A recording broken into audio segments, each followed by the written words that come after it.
Okay, good evening, everyone. So today our lesson 4. Before we start our lessons, let's pay homage to the Buddha 3 times. Namo tassa bhagavato arahato samma sambuddhassa. Namo tassa bhagavato arahato Samma Sambuddhassa. Namo tassa bhagavato arahato Samma Sambuddhassa. Okay.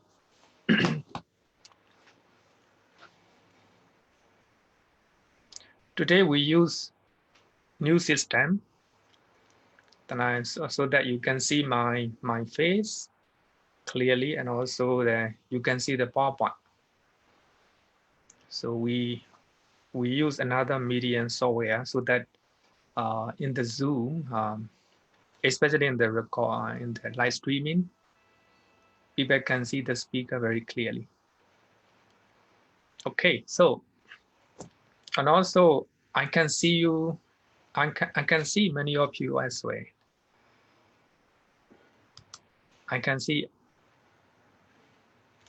many of you, so that you see, because of the new software, those who can see very clearly, we can talk face to face right now.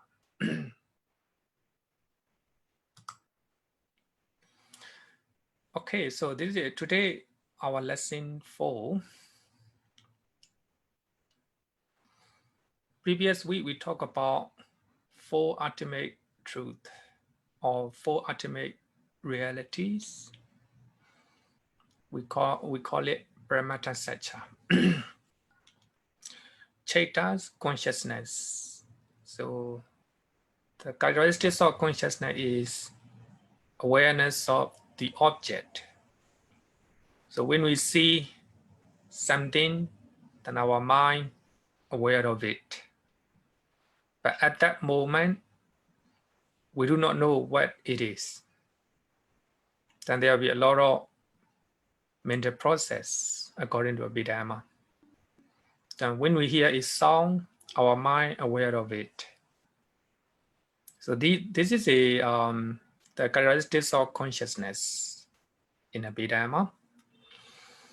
So the consciousness is a principal element of our all experiences. Without awareness of the object, without citta, so we will not know it. So cittas, according to Abhidhamma, it plays an important role. Second one is cittasika, mental factors or mental functions. Then after we aware the object, our mind make a lot of functions. Sometimes angry, sometimes compassionate, sometimes we laugh, sometimes we hate. So these are mental functions of our mind. That's called cittasika. According to Theravada Abhidhamma, we have 52 mental functions. So when we study the suttas, in the Sutta Pitaka, you will see there are different type of mental functions. Not only 55, so there will be hundreds and thousands of mental functions are mentioned in the suttas. So Abhidhamma trying to summarize all these mental functions, mental activities. So it will be incorporated into 52 mental factors. So that's cittasika. So for that reason, I always say that those who want to know about your mind, the mind of other people, we need to study mental factors. So we have 52-minute factor. The next one is called rupa, or matter or material phenomena. So according to Theravada Abhidhamma, we have a 28 material phenomena. So, actually all the Citta, Citta, rupa that we have as a human being. The next one is Nibbana, the bliss of Nibbana, the bliss of Nibbana. So wherever you see, wherever you hear, wherever you encounter with your ear, eye, nose, tongue, the body, and the mind, everything can be summarized with these four ultimate truths. Other than these four ultimate truths, nothing. So everything except four ultimate truth. So the rest are called conventional truth. The rest are called conventional truth. The names, we have a lot of names, and we have a lot of imagination in our mind. We have mental images in our mind. All these are called conventional truth or panyati. So they do not really exist. So they are accepted by people with the common consensus. So our mind created all these mental images. So only four ultimate truths are the real truth. But of course, in the day-to-day life, we use a lot of conventional truth. The names are the truth, but they are not ultimate truth. So we have a lot of mental images in our mind. They are also truth, but our mind created it. So these conventional truths can be changed because of the time, because of the people, because of the places. But these four ultimate realities, so that there'll be no changes, all the time truth. They really exist. At the time of the Buddha, 2,500 years ago, there's a consciousness, mental factor, material phenomena, nibbana. So their characteristic is the same. The Citta, Citta, rupa in me and Citta, Citta, rupa in you, the same, no different. So for that reason, in that sense, Citta, Citta, rupa, nibbana are called four ultimate truth. So nibbana bliss, nibbana happiness really exists. When you extinguish all the defilements, all the negative mental state in your mind, then you will experience, you yourself will experience the bliss of Nibbana. It really exists. Whether I attain Nibbana or you attain Nibbana, the bliss of Nibbana is the same. The bliss of Nibbana or the Buddha, the bliss of Nibbana of a lay person, the same, no different. So for that reason, in the Vinaya Pitaka, the Buddha said that in Buddhism there's only one taste. Only one taste. The liberation of the mind, liberation by wisdom from negative mental state. So the bliss of Nibbana really exists. It's not an imagination. So for that reason, we are four ultimate truth. Up to now, any question?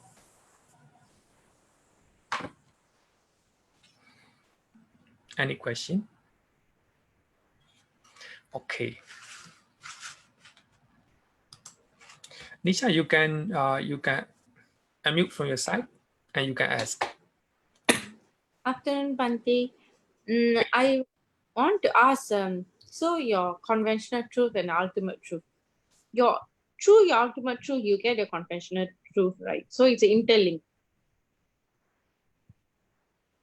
Let me, sorry, can you repeat your question? So, Sorry. so I'm saying, does the ultimate truth give like the basis for the conventional truth? Not a basis, but if we understand four ultimate truth, so we understand conventional truth because the rest of the four ultimate truth are called conventional truth. So there's only we have only four real truth, They really exist all the time. Other than that, other than these four ultimate truth, so the rest are called mental imagination, countries, and also we have a logo, we have a name. All these are created. They do not really exist. Thank you, Bhante. Conventional truth. Okay.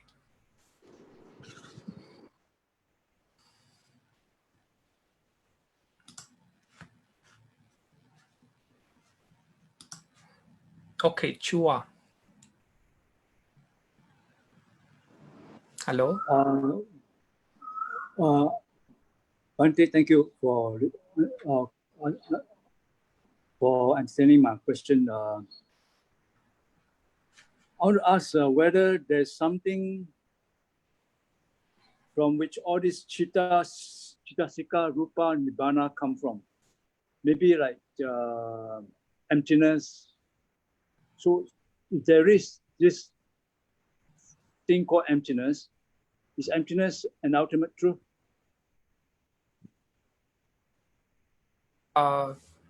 What's so sorry that you use the word English, another English term. Which one? Emptiness. Does Citta, Sikha, Rupa comes from emptiness? Emptiness, you know? Yeah. Emptiness. Oh, okay. So actually, to discuss about emptiness is very heavy one. So actually, Citta, Sikha, the first one, Citta, Sikha. So they arises because of conditions, especially material, the material phenomena. I have eye and something to see. Because of these two material phenomena, the unconsciousness arises. Then after unconsciousness, with contact, feeling, perception, all these mental factor arises. So actually, consciousness and mental factor, Citta, Sikha, they arises because of the causes, depending on the causes. But regarding with the rupa, so actually, they are, how to say, they can be experience with our eye, ear, etc., with our body. Nibbana, regarding with the Nibbana arises if we do not have negative mental state in our mind. The bliss of Nibbana will arise if there's no negative mental state in our mind. So regarding with the emptiness here me, according to the Suttas, emptiness in Theravada. So there is no permanent entity. Citta, Sikha, Rupa, they arises and they will disappear. Arises and they will disappear.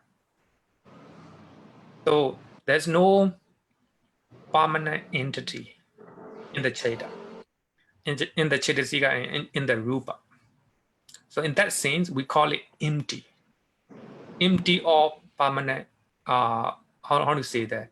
Emptiness of permanent entity in our body, in our mind. That's called emptiness. But doesn't like the Citta Sikha come from something? Come from somewhere? No. Actually, I think I will discuss about it in the next so in the next lessons. Not next lessons when we talk about the rootless Citta. So normally people think that the mind, Citta arises from our brain. Some people think that the mind arises from our body. According to Buddhism, it's not so. The mind doesn't exist anywhere. The mind does not exist in the brain. The mind does not exist in the body. But it arises because of the causes. I something to see, then I'm consciousness. I'm Citta arises. Okay. And I have ear, then the sound. Because of these two conditions, that ear consciousness arises. So they do not really exist anywhere. They arises depend on conditions. So I think we'll discuss about it in when we talk about in next lesson. Next lesson me when we talk about Ahituka Citta. Okay, thank you. Okay. Thank you. After asking question, please lower down your fin. Nisha. Okay. Okay, let's talk about it. Here, I want to discuss importance of ultimate truth. Importance of ultimate truth. It is important to see and understand the ultimate truth to make an end of the original suffering. If you want to make an end of suffering, you need to see the ultimate truth according to Buddhism. According to Buddhism. In the Sutta, such understanding is called Yatha Buddha Jnana Darsana. Yatha Buddha Jnana Darsana. The knowledge and vision of things as they really are. The knowledge and vision of things as they really are. So understanding things as they really are. So according to Abhidhamma, we have a Citta, Cittasika, and Rupa, right? Citta, Cittasika, and Rupa. So if you understand the nature of Citta, Cittasika, Rupa as they really are, that is called Yatha Buddha Jnana Darsana, the knowledge and vision of things as they really are. So here also, for that reason, if you understand the ultimate truth by yourself with your wisdom, then you will make an end of suffering. So there will be no suffering in your mind, especially there will be no mental suffering in your mind because you are understanding of the knowledge or wisdom. Suppose we have the body and we have the mind. We call it Nama Rupa. So if you understand the real nature of the mind and the body, such understanding is called the knowledge and vision of things as they really are. Our body, subject to impermanence. Our mind, impermanent. So arises and passes away. Not just in theory. Through your mental understanding, your own understanding. So for that reason, we are meditating because we are developing concentrations, a deeper level of concentrations. So if we have a deep concentrations, we can see, we ourselves will see our mind, our mental phenomena in the body arises and passes away. That arises and passes away.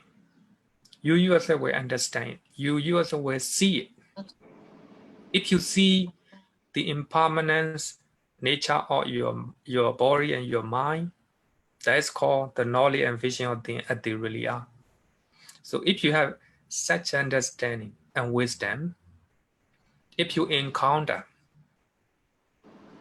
the loss of your beloved one outside, suppose your parents dying, your children dying, your friend dying, then if you have knowledge of vision and things that they really are, then you will not have a mental suffering in your mind, because you know that the body and mind, they are impermanent. Even though your parents, your beloved one passes away. So there will be no mental suffering in your mind. So for that reason here, in the suttas, it is called Yatha Buddha Jnana Darsana, and the knowledge and vision of things that they really are. But Abhidhamma, then we can call it understanding the ultimate truth, full ultimate truth, full ultimate truth. Then I want to give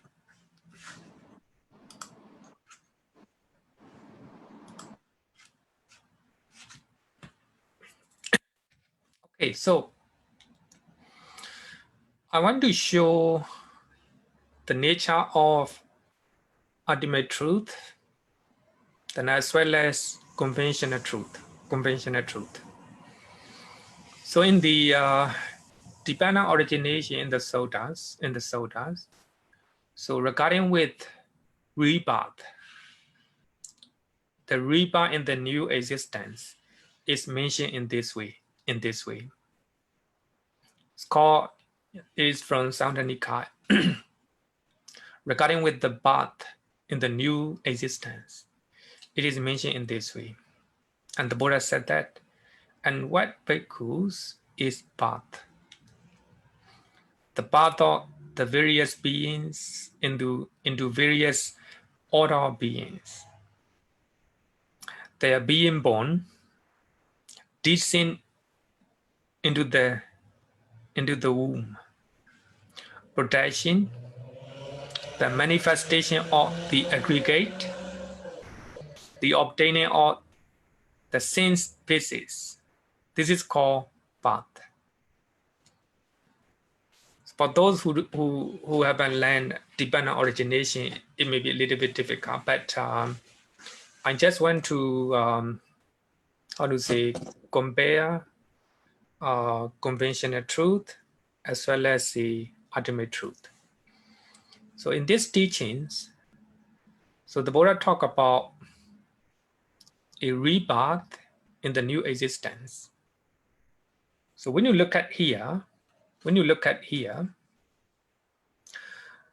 and the birth of the various beings into the various order of beings. So that means when you were born, actually normally we call it beings, or a passing. According to Abhidhamma, according to ultimate reality, so there's no passing, there's no being. So the passing and the being, we call it conventional truth. So in this discourse, so the Buddha talk about a birth in the new existence with the conventional truth as well as ultimate truth. Among these one, so the manifestation of the aggregate, the obtaining of the sense basis. So these two, it talk about rebirth in the new existence. So according to conventional truth. So that means we will find aggregate. So number one is form or rupa or material phenomena. Number 2, feeling. Number 3, perception. Number 4, mental formation. Number 5, consciousness. So in the 5 aggregate, when we talk about 5 aggregate, so there's no passing, there's no being, just mental and physical phenomena. Rupa, on how to say the form or material form is a rupa, one aggregate. Feeling, one aggregate. Perception, mental formation, consciousness. So actually, so the Buddha used, how to say that, the Buddha explained mind and body in terms of 5 aggregate. So when you were born in a new existence, so actually, according to ultimate reality, there's no being, there's no passing, just manifestation of 5 aggregate. Suppose when you were born in this life, so we don't, so only 5 aggregate arises in this life.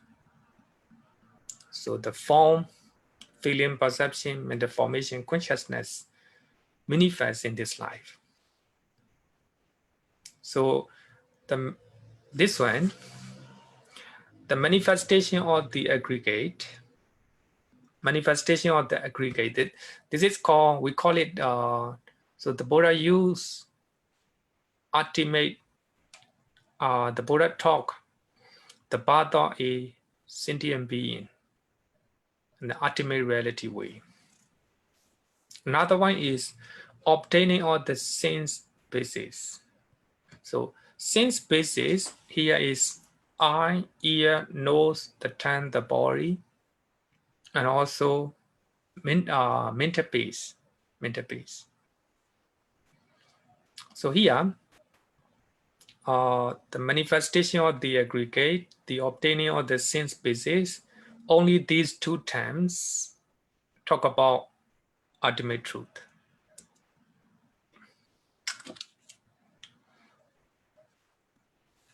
Only the last 2 terms, manifestation of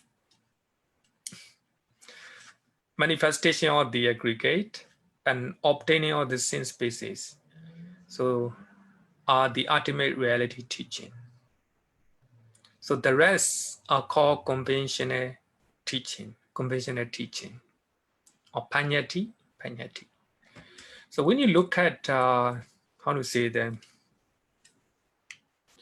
when you look at the usage in the Sutta, so the Buddha used different terms to talk about a path in the new existence. So only 2 terms the Buddha used ultimate teachings. So the manifestation of the 5 aggregate and obtaining of the sense basis. But the rest, so the Buddha used conventional terms. But if you do not understand the nature of conventional truth and the nature of ultimate truth, you will not understand. You will misunderstand teachings of the Buddha. But here, when you look at here, how to say that they are being born and descend into the womb. So when you look at this term, descend into the womb, in the mother's womb, it look like, if you look at that particular term, it look like a being, came into the mother's womb. It look like a teaching is so theory. So in one sutta in Digha Nikaya, Mahanidana Sutta, the Buddha talk about, how to say, the 3 criteria of how to say, the a rebirth. One of them is called Kantapa. So some people think that Kantapa is a type of a person or a being. So Kantapa came into the mother's womb. So when you look at the usage, descend into the womb. So that means a type of a being, then a person will die. Then as soon as they die, they will go to mother's womb in the next existence. So if you do not understand true truth in Abhidhamma, so you will misunderstand. So a person will transmigrate to another life. A person will move to another life. So that is a wrong interpretation according to Buddhism.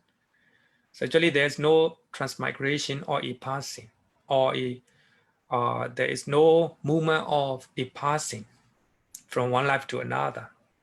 Only the manifestation of mind and body. Manifestation of mind and body in new existence. And obtaining of the sense basis in the new existence. So there is no such a thing as a passing or a being who will descend into the mother's womb. But in this discourse, of course, the Buddha used the word descend into the mother's womb, or kanti. So actually, the Buddha used those terms, or kanti, as a conventional truth, because people are using all these terms. But so there is no such a thing, a passing or a being transmigrate from one life to another. There's no such a thing.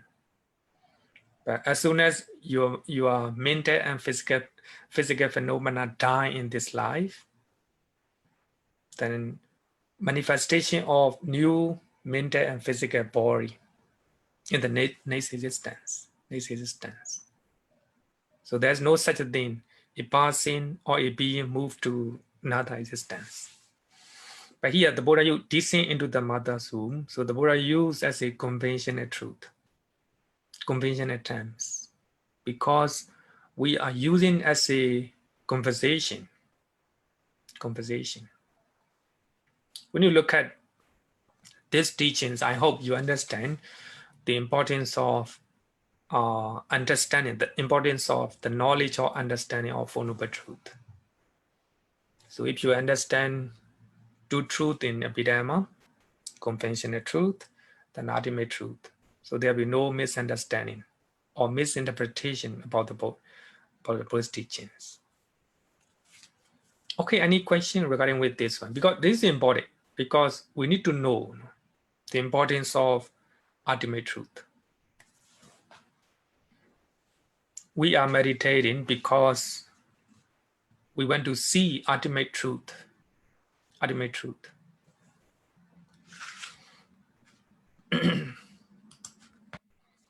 Okay, here. Namo Buddhaya, Bhante. Okay.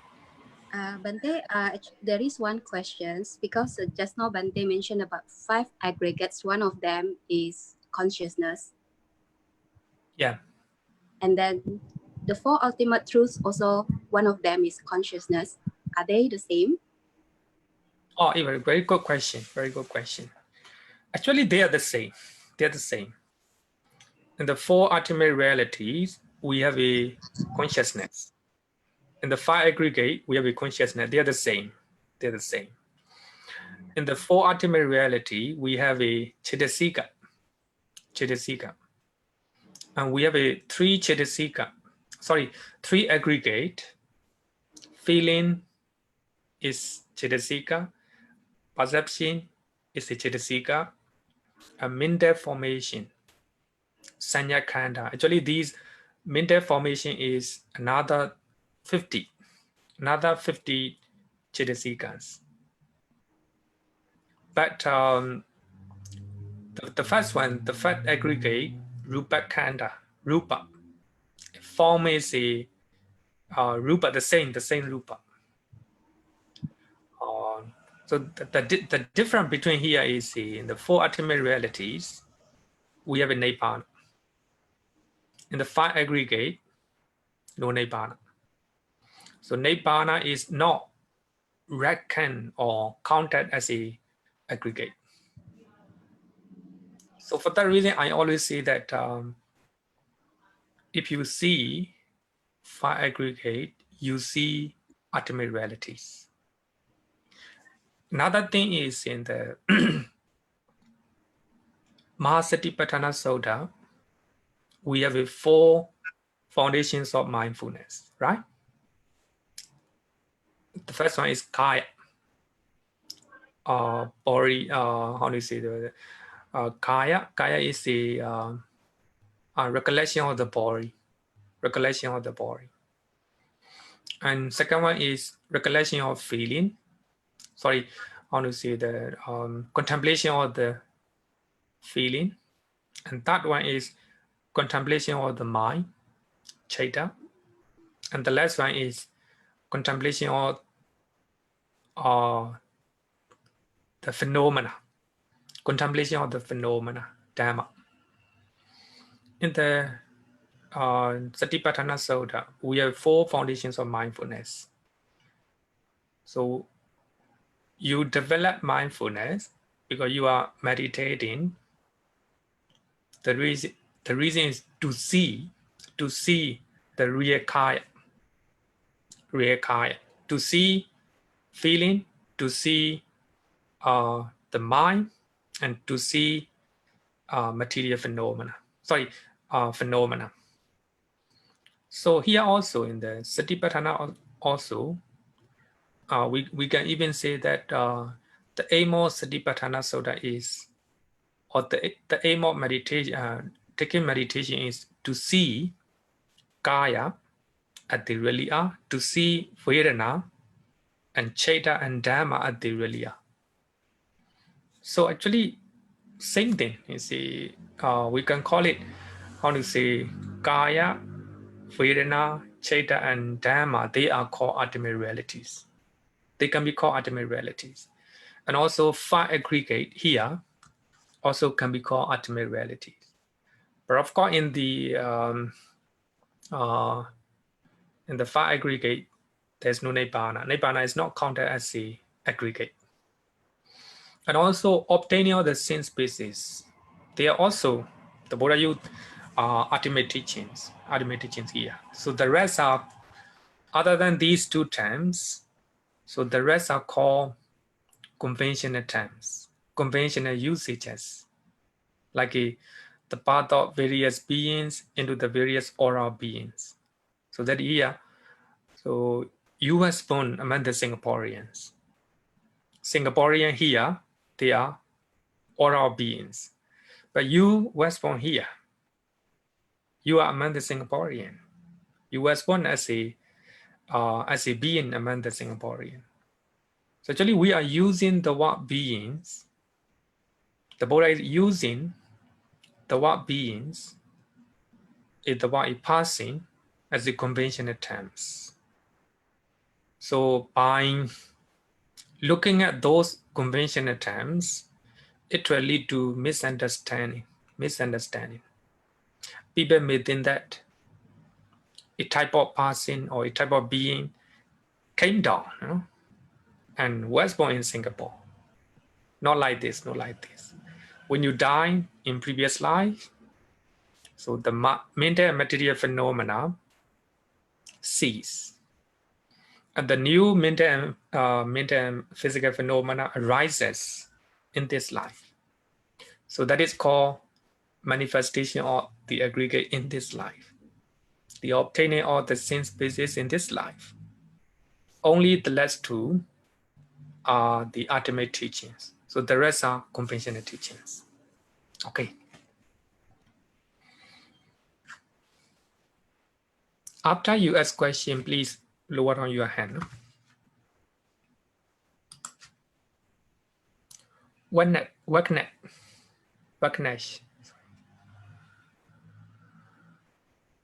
Yes, Bhante. Hi. Oh, okay, hi. Yeah. The theory of soul, I want to make this simple. Simple question, simple answers. The theory of soul is easy to understand, straightforward. Very Like, good. Very yeah. good. You understand it. Okay. So the theory of soul is like when you goes to another body, it brings over the karma, the five aggregates or whatever it is, it brings over. But the theory under the Buddhism, what is being reborn, or what carries over all these karmic forces and the five aggregates, that is the thing which is being lost, which I don't understand.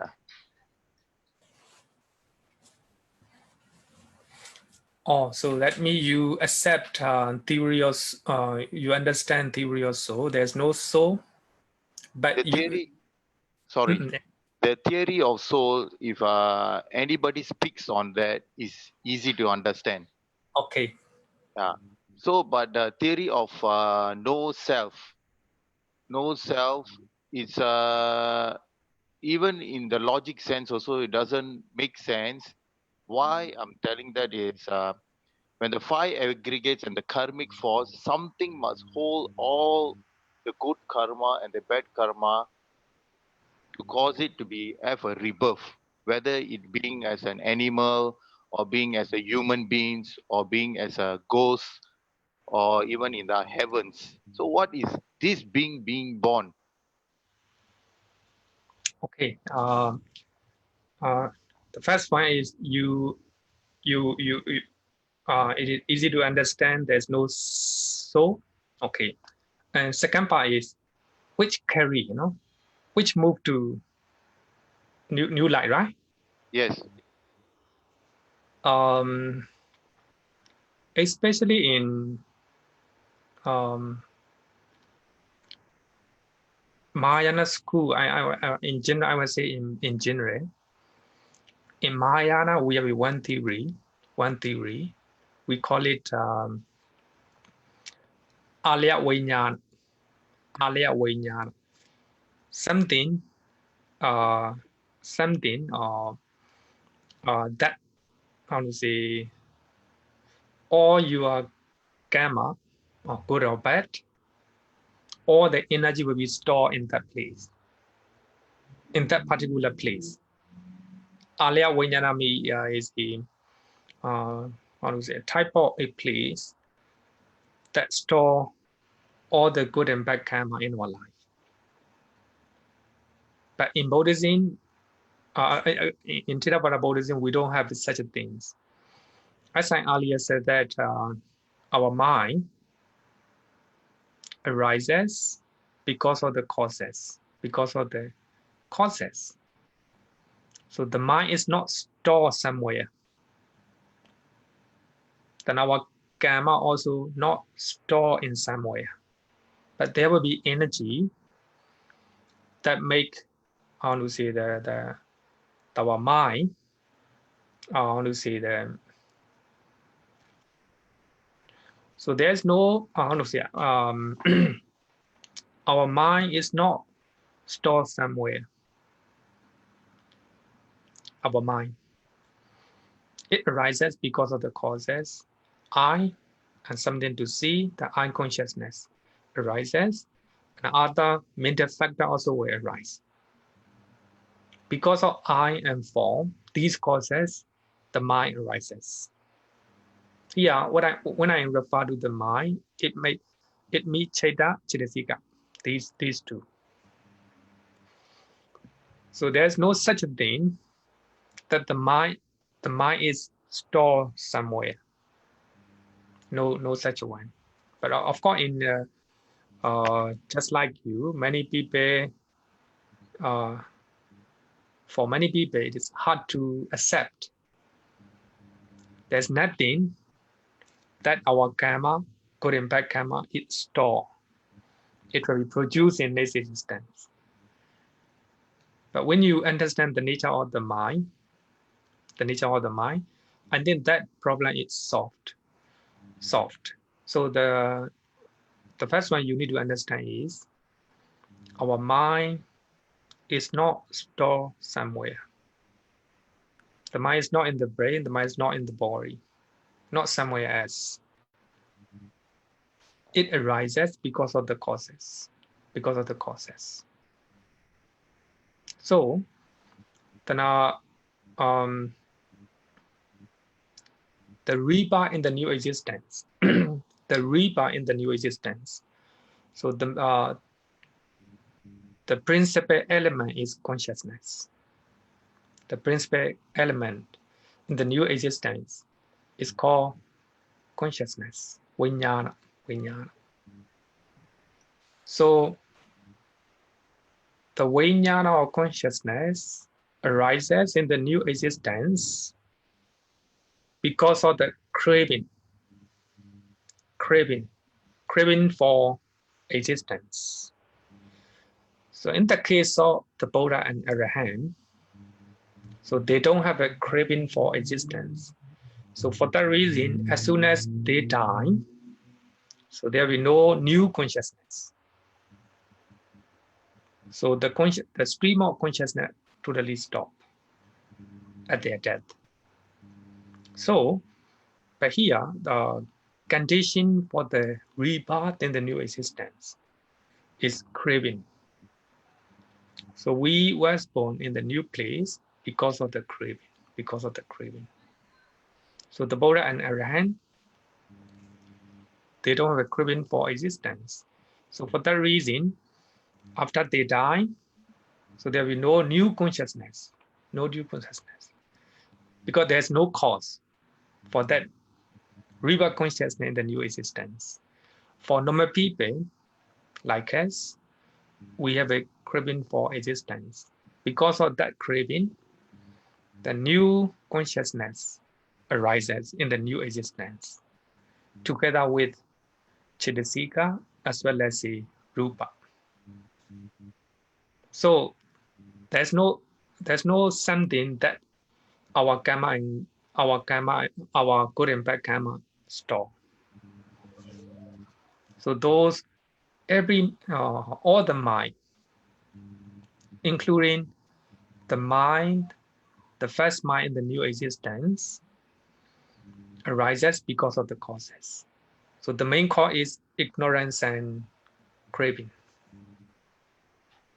I hope I cover your question. Still have a question? Thank you very much for the explanation, Bhante. Okay. The concept of Nibbana, I wouldn't say it's a concept. The beauty of Nibbana is easy to understand. Okay, It's the good. end of craving. But the theory of no self, why is, I would not say contradicting, I couldn't put any word to that. Like when a being dies, it is reborn in a hungry ghost. Then there were certain levels of heavens. This is contradicting to some of the theories. But never mind. I think after I die, I can realize that. Only that can give the answer. It's okay. Because I think normally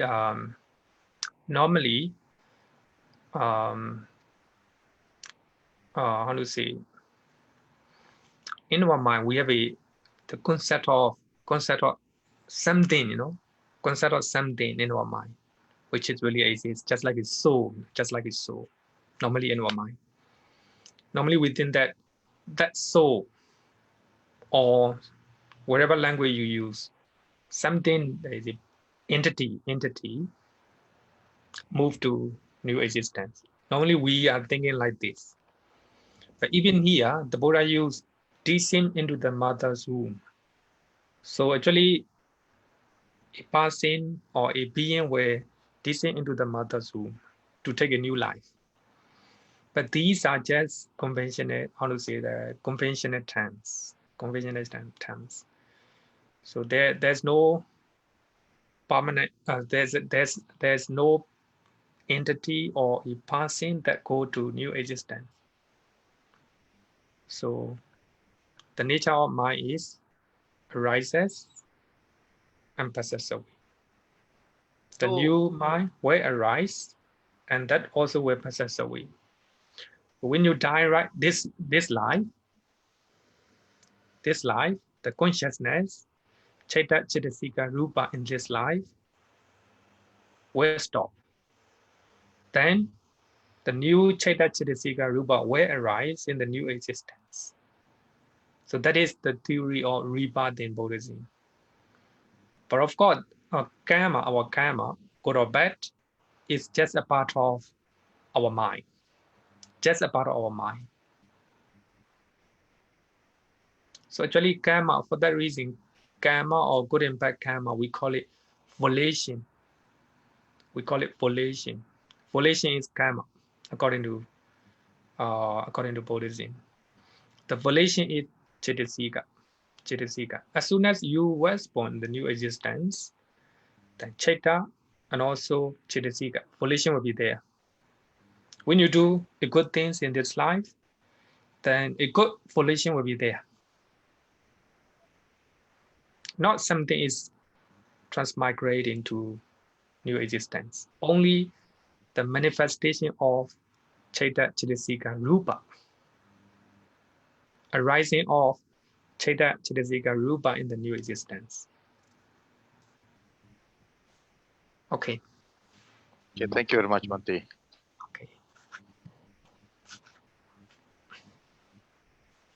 If we are talking about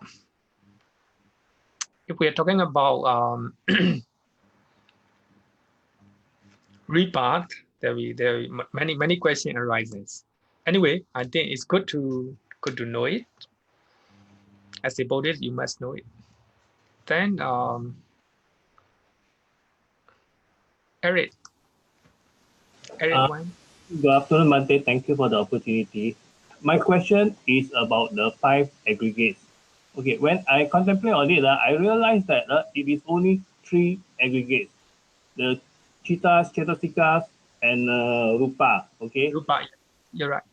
But this feeling and perception has been pulled out from Cettasika. Okay, so it becomes. Right. My question is, it must be very important for Buddha to pull out feelings and perception. Can you tell me why is it so important, these feelings and perceptions, to become one aggregate by itself, become 5? Okay.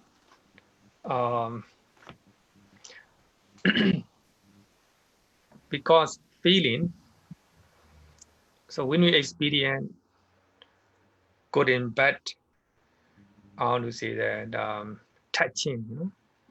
Suppose when we experience hot weather, then will be hot feeling. Cool weather, cool feeling. When we eat a good food, a good feeling. When we eat a bad food, a bad feeling. So feeling is important in our experiences. So when we are not mindful, or when we are ignorant about feeling, then craving will arise easily. Craving will arise easily. So the Buddha talk about 5 aggregate, and the Buddha take out feeling and perception as the important aggregate. So here we can say that number 1, we have a rupa. Rupa is form. Rupa is material form. Right? So based on material form, we will have a feeling, vedana. If we are not mindful, then craving will arise very easily.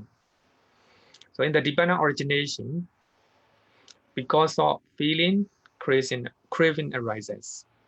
So the craving is the original suffering, the original of our suffering. So feeling is important. For that reason, the Buddha take out feeling as a one aggregate. Another one is perception. So perception is not used for meditation. Actually, perception also important in our, I want to say, the mental thinking. We have a lot of perception. When we see something, when we hear something, we perceive. How we perceive is important in our experience. We have a lot of perceptions about a people, a lot of perception about a place. Perception also important aggregate that make us a lot of problem, right? So for that reason, even though we have Citta only one in the four ultimate realities, here we have a three: feeling, perception, and mental formation. Actually, Bhikkhu Suchado, he used the word mental activities. Sankhara as in mental activities. So other than feeling, perception, all the mental activities are incorporated into one aggregate. It's called Sankhara Khana. Normally we call it mental aggregate. So anyway, these are important in our thinking, in our mind process, So for that reason, the Buddha, how to say, the Buddha analyzed into four aggregate regarding with the mind. So the last one is consciousness. So the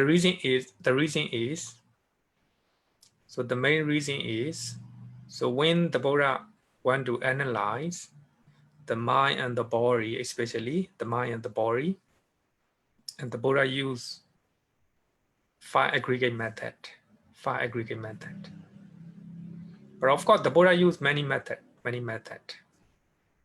For that reason, we are always saying that sometimes we normally use only mind and body, right? Only two. In the meditation, we call it Nama Rupa Prachira. So the teachings of analysis of mind and body. If you can analyze mind and body, then you have the knowledge and the vision of things as they really are. So if you understand the nature of mind and body, that's enough to understand. Then sometimes the Buddha used five aggregate method because for some people they don't have a problem regarding with the body, rupa, no problem. Rupa one is enough. But regarding with the mind, the Buddha analyzed four group: feeling, perception, mental activities, and consciousness. Those who need to explain more about the mind, so the Buddha analyzed five aggregate method. Sometimes some people, so they don't need to explain about the mind, but they need to know more about material phenomena, more about rupa. So the Buddha will use the word sense basis. So we have a 12 sense basis: eye, ear, nose, the tongue, the body, and we have a form, a visible form, sound, smell, touch. How to say the taste and touch. So these are material phenomena. So sometimes for those who want to know about rupa in detail, the Buddha will use the word sense basis. We call it ayatana. We have a 12 ayatana. So the Buddha will use different method or teaching. It depends on the listener. Who is listening? So for that reason here, and then regarding with the five aggregate, so we have a three Cettasika, right? Three aggregate under Cettasika: feeling, perception, and mental activities, mental formation. Especially feeling and perceptions are so important in our experience. because of, if we are not aware of it, aware of all these feeling and perception, we will have a craving. For that reason, we need to know it. So the Buddha bring about all these feeling and perception under the separate aggregate. Okay, so I hope you got a question. Okay, another one. Yeah. Yes, Bhante. Yeah. I have a question, Bhante. For this, the birth, can we like make a example? Like example is like the body is like the handphone, while the mind is like our Google account. So whenever we transfer the account to which hardware, then it will become the next. Can we compare it in this way? You mean that our account? Yes, the account is a Google is software, not hardware, right? Maybe yes, software. yes, You want to compare with it? I cannot. Can I understand in this way? I think it's very dangerous. I would say that because in Hinduism, so they have a simile like this. Simile like this. So they have they believe theory of soul. So there is permanent entity, permanent soul in their body. So when they die, and the soul were left this body and take another new body. So they give a simile of changing the clothes. Then you change the old clothes, you take out old clothes and wear the new one. So they also give that simile. So the soul will leave old body and will go to will take a new body. Actually, when we when we use our mind as a software, and then the body as a new hardware, I think it's a little bit similar to theory of changing the clothes. A little bit dangerous. So I think it's clear that suppose in this life we have a mind and body, right? Mind and body. When we die, so when we die, our mind, our body also die. Then our new consciousness, especially the consciousness, we call it rebirth consciousness, will take new rebirth. No? So we will have a rebirth consciousness in the next existence. As soon as that rebirth consciousness arises, as soon as that Citta arises, other Cittasika and also Rupa also will arise. But of course, they are totally new. But there's connection with our previous Citta or consciousness. So the consciousness in this life die. Then because of craving the new existence, then our consciousness will, take root in the new existence. Together with the consciousness, so there will be other mental factor, including volition is karma, and also the material phenomena of the body. So if we use the simile of hardware and software, a little bit similar to the soul theory. Okay, thank you for all your question. Okay, then I will allow the last question. Sumana Lin. Sumana. Hello, Bhante, can you hear me? Yeah. Okay. One quick question is about the Gandhava. what's the Gandhava then? Because it creates confusion, and also if since the Buddha mentioned descent into the womb. So what's your view about this Gandhava? Okay, so I think we have a two truth, conventional truth and ultimate truth. So the Buddha used the word Kantapa.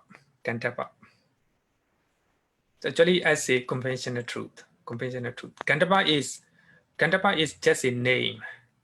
So actually when we die in this life and we will go to next life, that means we are not transmigrating to new life. Only the mind, especially the mind, our mind and body disappear, the cease in this life, then new mind and new body will arise in the next existence. So it doesn't mean that Kantapa or a living beings moving to that new existence. No, like this. But we are, the Buddha is just, using conventional terms, conventional names for easy understanding. And we can say that Kantapa is the aggregate. Well, Kantapa is a five aggregate. We have a form, feeling, perception, mental formation, and consciousness. Five aggregate will disappear, will die in this life, and there is the manifestation of the five aggregate in the new existence. Manifestation of five aggregate in the new existence. We can call it Kantapa is five aggregate, but that Kantapa or a person is not moving to next life. Only five aggregate, new five aggregate will arise in the new existence. All five aggregate were die in the last existence. Actually, when we talk about this in the light of Abhidhamma, we can say that the Buddha used the word Kantapa, conventional terms. There's no such a thing as a being or a passing. There's only four ultimate realities. Only Citta, Citta, Rupa. In other words, we can call Kantapa is Citta, Citta, and Rupa. Okay. Let's move to next one because we need to cover something. It was a quick discussion.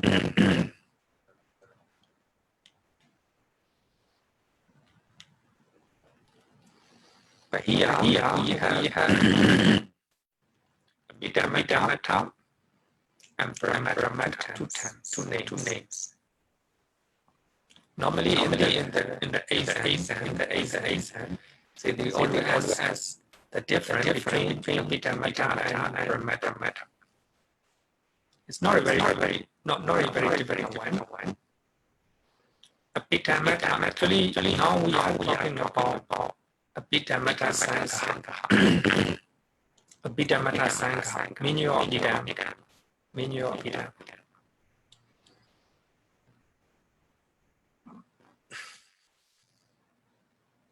Abhidhammattha. Here, Abhidhammattha can be divided into two words, Abhidhamma and Atta. So here, Atta means the things. Abhidhamma means seven Abhidhamma texts. So Abhidhammattha means the things contained in the seven Abhidhamma texts. In the seven Abhidhamma texts, it mentions Citta, Cittasika, Rupa, Nibbana, and Panyati. So seven Abhidhamma texts mention five things. So Abhidhammattha means five things that mention in the seven Abhidhamma texts. So here, I highlighted Panyati. Panyati means conventional truth. Conventional truth, just like the Pogla Panyati, description of an individual. Panyati. But here, Paramattha is 4 ultimate truths. Actually, we have already learned it, 4 ultimate truths. Citta, Chittasika, Rupa, Nibbana. So there's no Panyati. Panyati is conventional truth. When we use the word Paramattha, so that means 4 ultimate realities, 4 ultimate truth. There's no Panyati, only 4, Citta, Chittasika, Rupa, Nibbana. But when we talk about Abhidhammattha, something that mentioned in 7 Abhidhamma texts. So that means in the 7 Abhidhamma texts, not only 4 ultimate truth, but also Panyati is mentioned. So this is the difference between Abhidhammattha and Paramattha. I think you need to take note this one. Normally in the exam, they always ask, mention the difference between Abhidhammattha and Paramattha. Paramattha, quite clear, 4 ultimate realities. There's no Panyati. But in the Abhidhammattha, something that mentioned the 7 Abhidhamma texts, 5. Not only Citta, Chittasika, Rupa, and Nibbana, but also Panyati. Okay? These are not difficult, but you need to take note.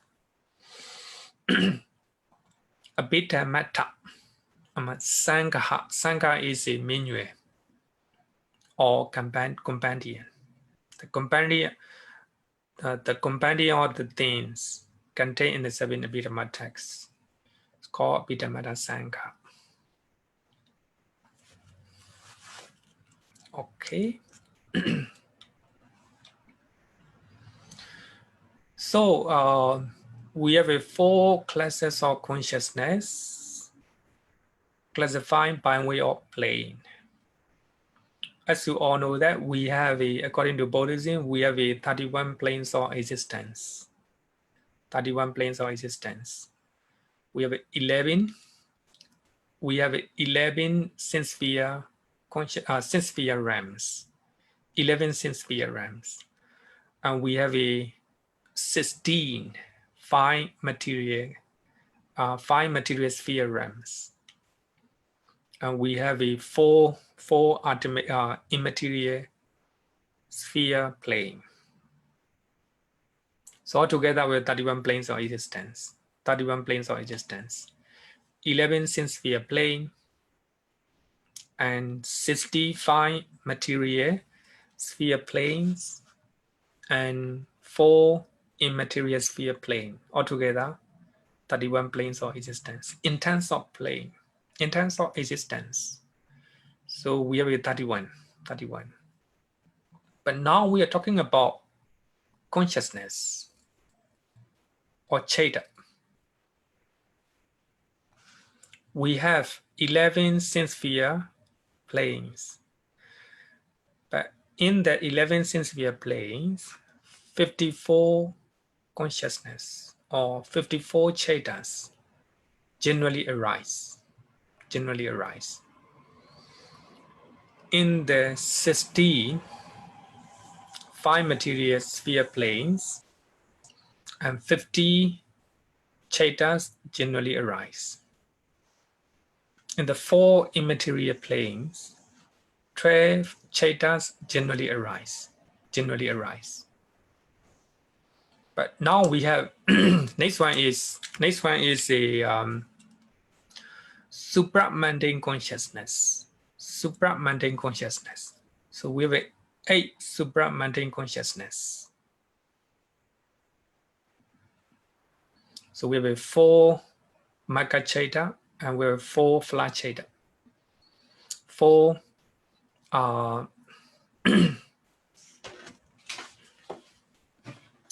so altogether we have 89 Cittas. So altogether we have 89 Cittas. So those 89 Cettas are classified according to the plane where they generally arise. So we have 11 sphere realms or planes. So in those 11 realms, 54 Citta generally arise. We have a 65 material sphere planes. So in those planes, 50 Citta generally arise. And we have a 4 immaterial sphere planes. In those realms, and 12 Citta generally arise. But here, supramundane consciousness, we have a 8 supramundane consciousness. Where they arise? Is there any realm or any place where those Citta generally arise? No, there's no. Actually, there's no realm. So for that reason, but here I think you should know that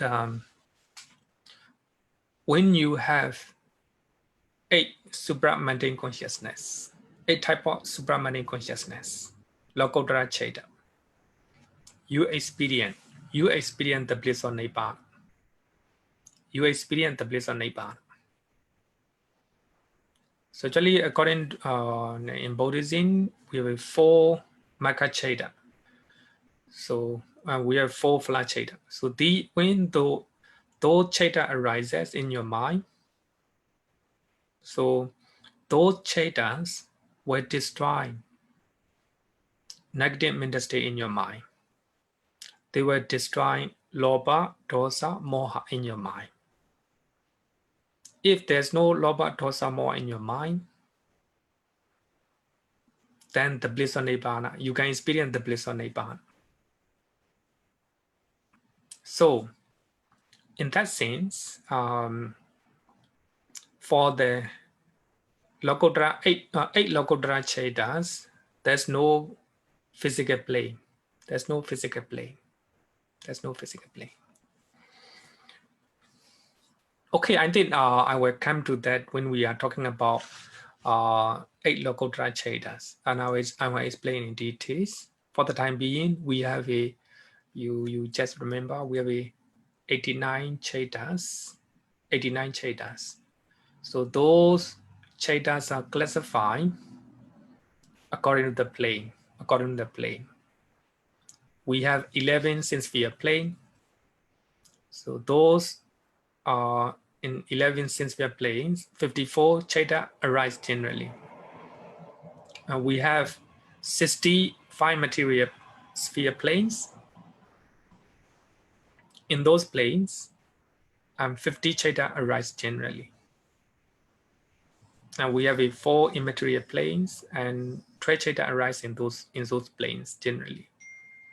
So there's no physical planes or there's no physical realms for the arising of 8 Lokottara Cettas. So we are using the word bhumi or plane metaphorically.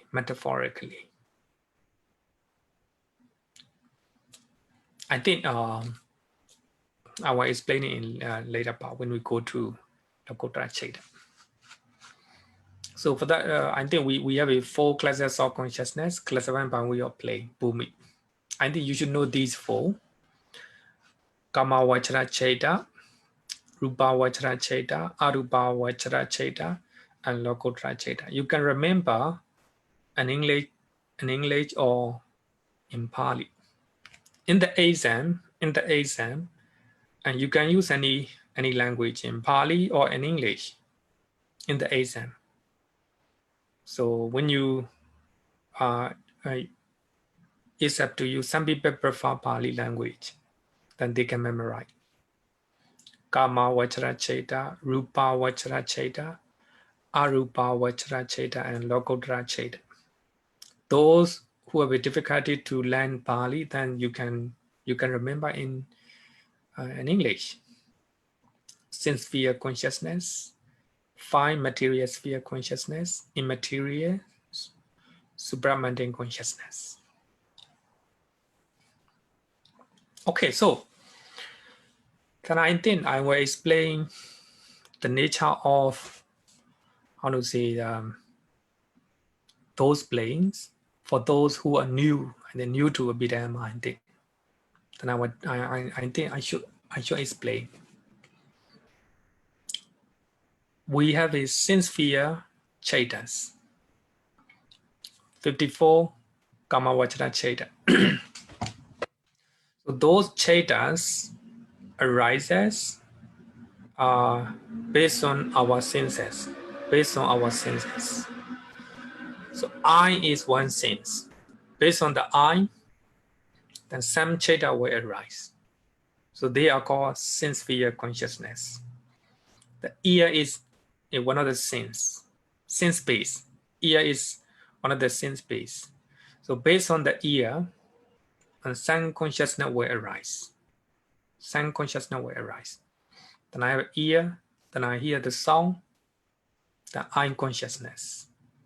Sorry, ear consciousness. Then after that, based on ear consciousness, so I may have a positive and negative mental state. So these are called sense sphere. So they arises because of the senses. Then nose, tongue, the body, the Chaitas that arises based on the senses. So it is called Kamavachara Chaita, sense sphere consciousness. So we have it altogether 54. The number 2, 5 material sphere consciousness. We have a 50. So actually, generally they are number 2, number 3, they are jhana chaitas. They are jhana chaitas. So when you attain jhanas, so you will achieve, so one of the 5 material sphere consciousness, rupa vachara chaita. And then later I will use the word rupa vachara, kama vachara, so that it's easier, you know. If I'm pronouncing an English language, very long. But here, 55 material sphere consciousness, so they are jhana chaitas. But here, you can see the word 5 material. Here the word rupa. So when you attain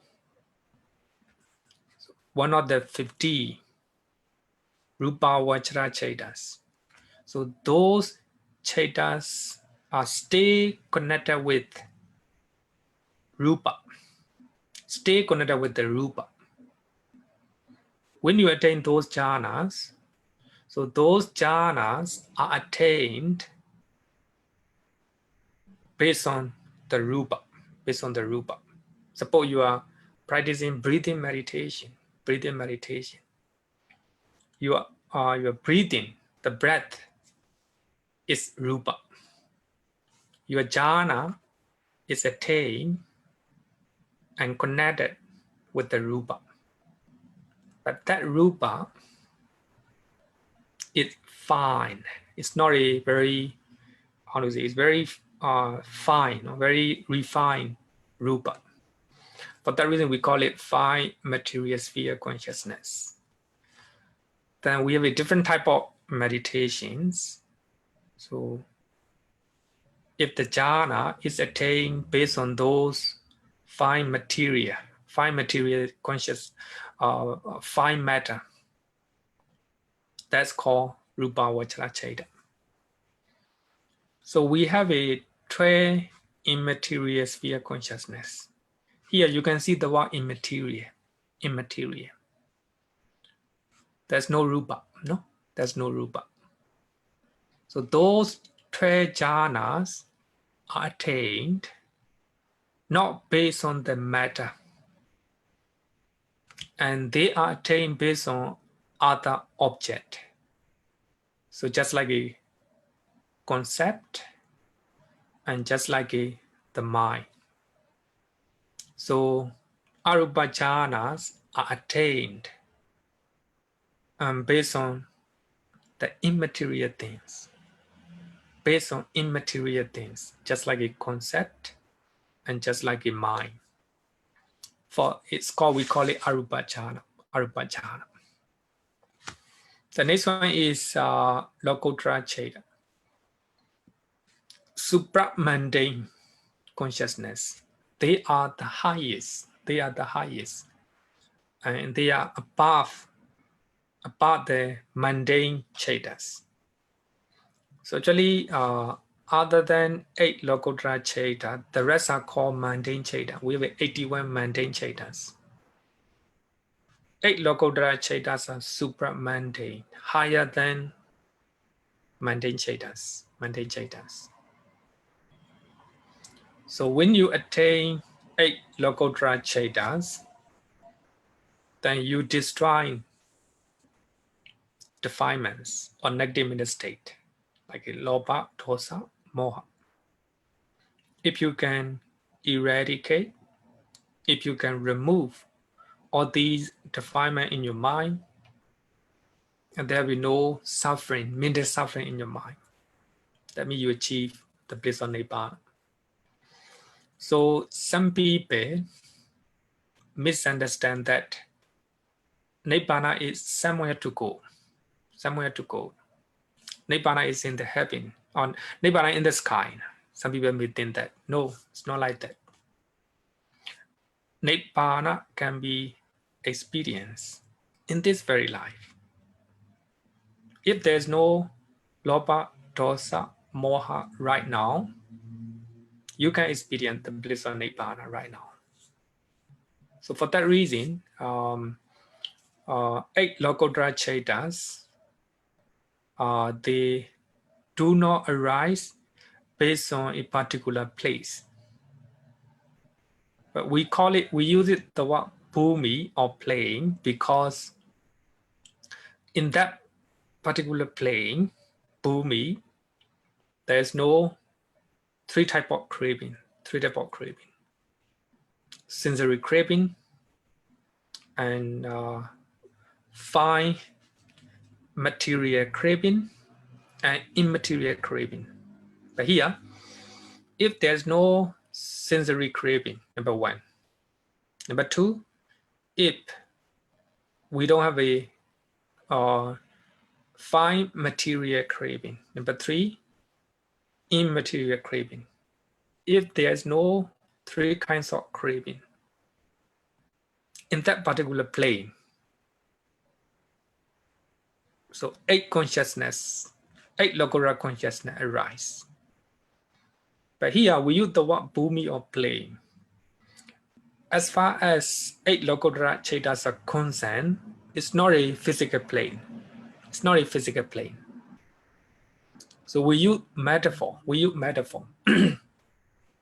If there's no 3 type of craving in that plane or in that bhumi, then 8 Lokottara Citta arises. So 8 Lokottara Citta arises not based on physical plane. So we use metaphor or plane or bhumi, because in that plane or in that bhumi, there's no 3 type of craving. So for that reason, we call it Lokottara bhumi. Lokottara bhumi. So other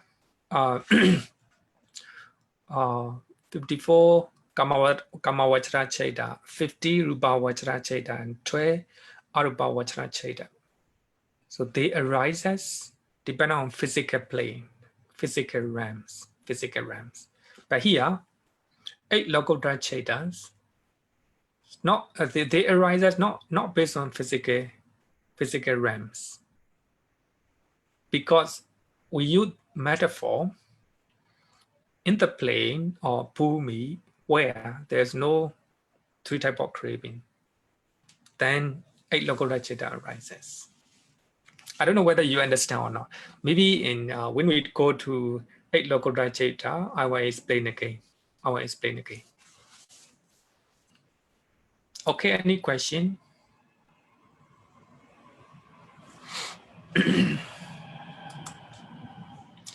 Bhante Cakkapala.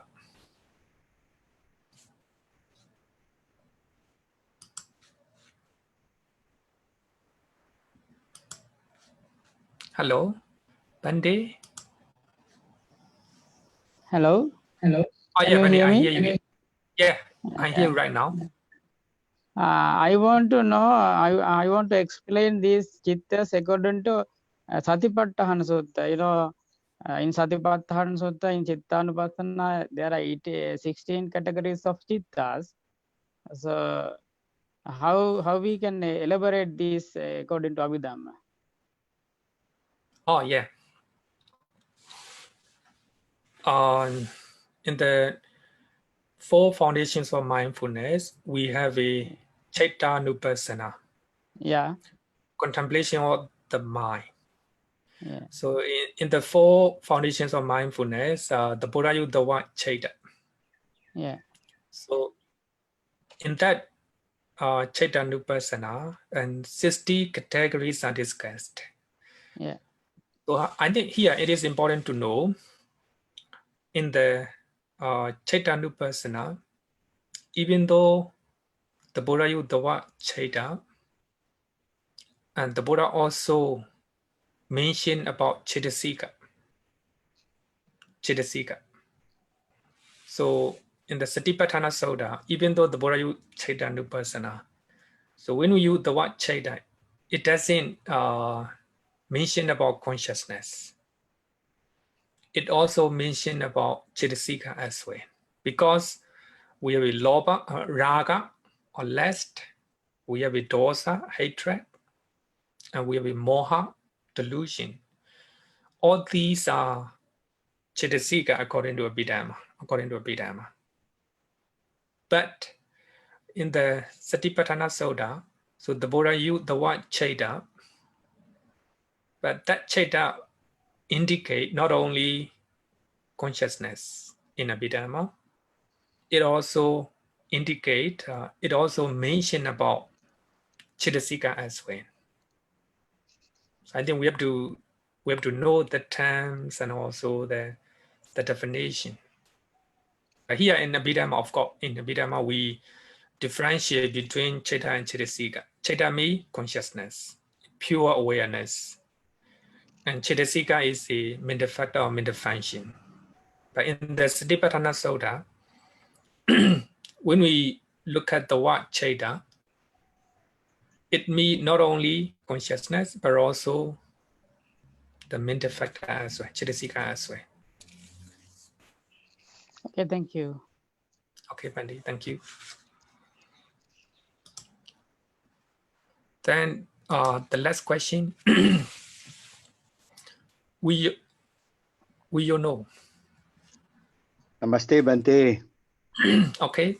I would like to ask, Bhante mentioned about the fine material sphere's consciousness is because of rupa.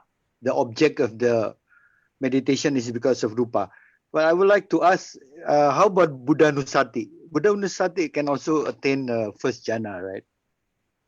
And Buddhanusati is not rupa. Actually, you cannot attain. Oh no, let me check. I think you cannot attain jhana. Huh? You cannot attain jhana by contemplating the quality of the Buddha, right? Let me check, because Upachara Samadhi or first jhana, Bhante? I forget.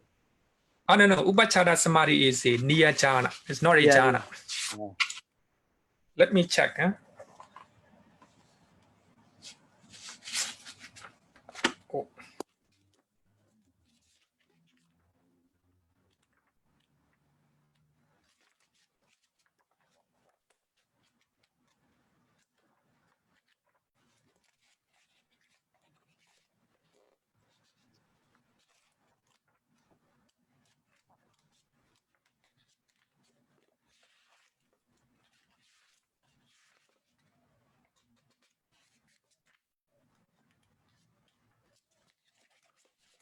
Puranosati.